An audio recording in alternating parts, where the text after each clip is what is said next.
देखिए, clinical presentation पता होनी चाहिए। जो सेंट्रल रेटिनल आर्टरी ओक्लूजन है ना, उसमें sudden, painless and profound visual loss हो जाता है एक आई में, यानी एक्यूट ऑनसेट है, ठीक है। लॉस ऑफ विजन है बहुत ही प्रोफाउंड किस्म का, यानी विजुअल एक्टिविटी बहुत ज़्यादा ड्रॉप करती है और एक आई इफेक्ट होती है। This is the clinical presentation. और जो ischaemic type of central retinal vein occlusion है ना, उसमें भी ऐसे ही होता है, बिकॉज उसमें भी ऑनसेट एक्यूट है यानी सडन है, उसमें भी विजुअल लॉस ही होता है जो कि प्रोफाउंड होता है, और उसमें भी सिर्फ एक ही आई इफेक्ट होती है। जो सेंट्रल रेटिनल आर्टरी ऑक्लूजन है ना, उसमें जो कीवर्ड आपको याद होना चाहिए ना एमसीक्यूज़ के लिए, और वैसे भी पता होना चाहिए, इज़ एमरोसिस फ्यूगैक्स, जिसको मैंने ऑरेंज हाईलाइटर से लिखा हुआ है। इसका ये मतलब होता है कि before the actual presentation multiple times repetitively transient episodes होती हैं विजुअल लॉस की इन वन आई, यानी एक आई में एपिसोड्स होती हैं ट्रांजिएंट विजुअल लॉस की, जैसे कि कर्टन एकदम से आँख के सामने आ जाता है और फिर वापस चला जाता है। जब आप एग्जामिनेशन के लिए ऑफ्थेल्मोलॉजिस्ट के पास आएंगे तो सबसे पहले विजुअल एक्टिविटी टेस्ट करेगा स्नेलन चार्ट से।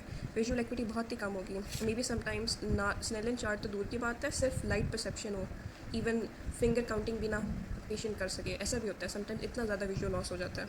नॉर्मल एग्जामिनेशन ऑफ्थेल्मोलॉजिस्ट करता है ना, वो प्यूपिलरी लाइट रिफ्लेक्स चेक करता है, क्योंकि ये एक इस्कीमिक नेचर की पैथोलॉजी है, तो जो सिलरी बॉडी है वो डैमेज हो जाती है, and that can sometimes lead to total loss of pupillary reflex in the affected eye, यानी ऐसा भी हो सकता है। अब नॉर्मली फंडोस्कोपी की जाती है। फंडोस्कोपिक में स्कोपिक इमेज है ना, ये बहुत इंपॉर्टेंट है, ये ऑस्मी में आ सकती है। इसमें बहुत क्लियरली नज़र आ रहा है ना कि ये बहुत येलोइश सा retina, normally should be orangish pinkish, ठीक है। तो ये जो येलोइश वाइटिश अपीयरेंस है ना रेटिना की, ये पहला फीचर है जिससे आपको पता चलता है ये सेंट्रल रेटिनल आर्टरी ऑक्लूजन है। एंड दूसरा फीचर इस दिस चेरी रेड स्पॉट, जो कि सिर्फ इस कंडीशन में नहीं होता लेकिन मोस्टली इस कंडीशन में होता है। तो फंडोस्कोपी में आपको एक तो पेल और वाइटिश अपीयरेंस रेटिना की नज़र आती है, सेकेंडली चेरी रेड स्पॉट नज़र आता है, इसके अलावा टेनुएशन होती है आर्टरीज एंड वेन्स की। एक और फीचर होता है कैटल ट्रकिंग।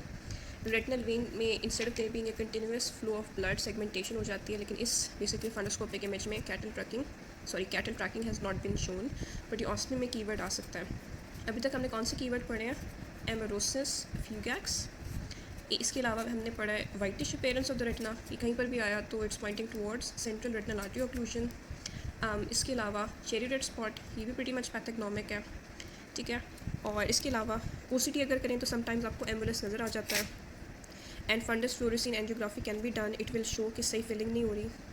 और अगर इलेक्ट्रोरेटिनोग्राफी करें तो वो भी एबनॉर्मल आती है। अच्छा देखिए, ये इस्कीमिया है ना आर्टरी का, तो अगर 90 मिनट के अंदर अंदर रिवर्सल कर दी जाए ना, तो ये जो विजुअल लॉस है ना वो रिवर्सेबल होता है। तो ये जो 90 मिनट वाली बात है ना, ये इंपॉर्टेंट है एमसीक्यू पर्सपेक्टिव से।